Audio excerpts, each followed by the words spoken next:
Hürmetli vatandaş, bugünkü İslagış 2021 yılı 11. ayının 9. günü.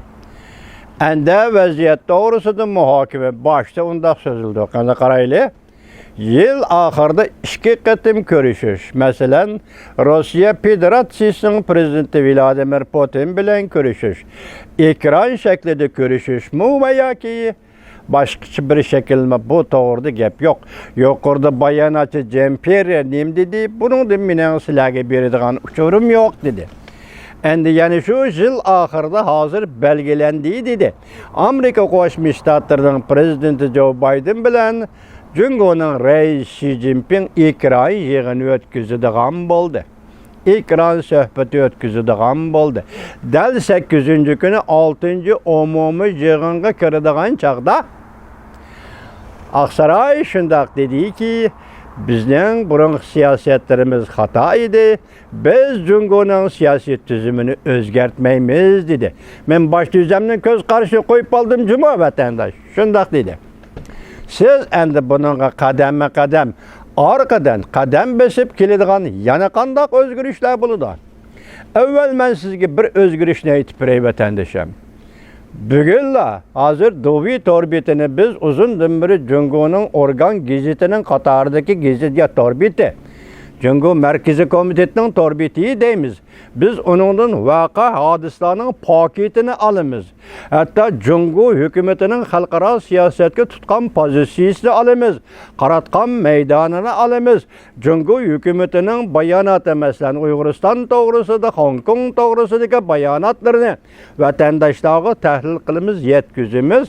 Bugün Dovi torbeti şunu dedi. Endisilerge yeni bir meseleni tapşırayım. Bunun hazırgacha hech kim dikkat qilgan yo'q, ham dikkat qilmaydi. Sebebi bu tuyuqsiz o'ttirg'i chiqdi. Vatandaşım bugün o'ttirg'i chiqdi. 20. asrning 80. yillarida Cungo mamlakatida estetika bu asli Cungo mamlakatida estetika degan bundaq hukm, bundaq tushuncha, bundaq nazariya bo'lib boqqan emas. Keyinki çağlarda bunu Cungo ziyalileri Yaponiyadan tercüme kılıp ekkeldi. Ben sizlerge talay qıtım dedim. Edebiyat nazariyesini ve kanunşunaslıkını, asası kanunşunaslıkını cümleden bugün estetika nazariyesinin hükümlerini Yaponiyadan ekkeldi Cungo. Edebiyat nazariyesini Rusya'dan ekkeldi Cungo deyin. Bugün şu 80. yıllarda Cungo'da o'ttirg'i chiqqan bir adam. Li Zihu estetika shunas. Yaqinda 90 yaşında Amerika'da qazo qildi, o'lib ketdi. Ma vaqtni ko'rdingizmi? Vaqt qanday bir-biriga to'g'ri kelib qoladiganligini shu Xudodan ko'ramiz bu ishlarni. Men vatandosh, bildingizmi? Vaqt. Del Amerika Qo'shma Shtatlari Jack Sullivan yuqoridagi fikr bayon qilganda. Del Cungo Kompartiyasi 19. navbatlik 6. umumiy yig'inni boshlaganda. Del mana shundaq vaqtga ulgurib Li Zihu o'lganda bir ish o'ttirib chiqdi. Nima ishdan? Bu Li Zihu degan odamning Cungoda 80. yillarda Cungoda dangdar odamga aylanib ketishi. Uning yozgan bir parcha kitobi. Mesela Xitaycha Gaobiye Geminlun. İnqilabdan vazgeçiş. Yaka elvida inqilab. Bunun ma'nosi qir chapdi, urdi, otdi, chapdi, o'ltirdi degan inqilabdan vazgeçimiz. Qurolliq inqilabdan vazgeçimiz. Qurolliq og'dirmachilikdan vazgeçimiz. Furalarni bir-biriga selishdan vazgeçimiz. Sinifiy kurashdan vazgeçimiz. Biz urush ve kan tamıdığan, közden yaş tamıdığan her kandak zo'ravonlikdan vazgeçimiz. Gaobiye, Geminlun.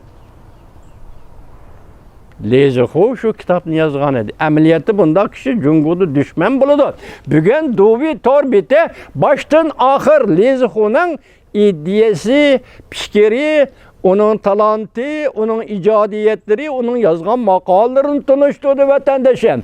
Gerçi birinci qıtımda Gaobiye Geminlun degan kitapni egizga almagan bo'lsa-mu, bütün jarayonni tanıştırdı. Li Zihu kim? Cüngo'nun siyasi tüzülmesi, siyasi hayatını nezri bilen astın üstün kılıdığan adam. Şu vakti 80. yıllarda Xitay yaşları bunun düm düşkeni de vatandaşı. Lezi xağı düm düşkeni de. Siz endi bunun ben misal keltürmen dedim o dikkat kılın ha. Jacques Sullivan dedi Aksaray'da biz Cüngo'nun siyasi tüzülmesini ağdırıp için nişan kılmayımız.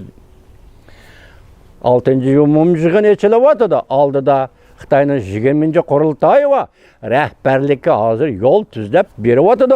Moslashib beradigan bir odam bo'lish kerak dedim men hozir nazariyamda boshqa vatandoshim. Endi qarang, tuyuqsizlar. Lezxo va uning nazariyasi qanday o'tirib chiqib qoldi? Bir-biriga bog'lashtirib bakınga. Hayron bo'lamsiz, bo'lmamsiz?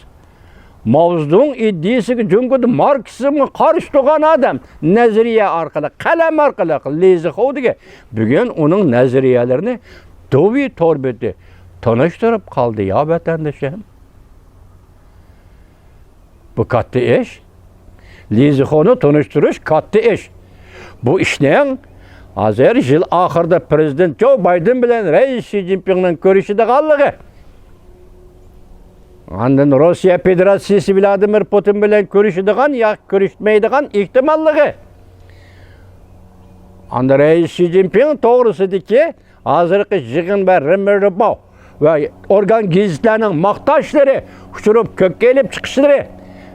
Hozir Xi Jinpingni boshqadan bir yasab taraf bir davlat raisiga aylantirishlari. Ondan rais Xi Jinpingning hozir armiya ichida tozalash elib berayotganligi, qarshi kuchlarni yo'qotish. Hokimiyat ichida huquqdorlarni tozalayotganligi, soqchi va qurolli soqchilar ichida huquqdorlarni tozalayotganligi, mushularning hammasini vatandosh birlashtirib, bir yerga keltirib tahlil qilan vatandoshlar. Şu vaqtda ondan biz bo'layotgan hodislar va yuz berayotgan hodislar to'g'risida anda paketlarni selishtirish, paketlarni sentezlash orqali ondan biz untuluq tarjima qilib o'tirib chiqamiz va tahlil qilib o'tirib chiqalaymiz vatandoshim. Mana yuqorqi vaziyatga to'g'rilab men hozir Lezxo degan bu kishini nemish ko'tarib chiqdi. Gaubiya Gomingdan. İnqilobdan voz kechish. İnqilab sana elvida degan kitobni yozgan odamni dal mushu vaqtda Dovi torbeti nemesi götürüp çıktı. Mena sizge qo'ydigan savolim mana shu. Hurmatli vatandosh. Kelar navbatda ko'rishaylik hurmatli vatandoshlar.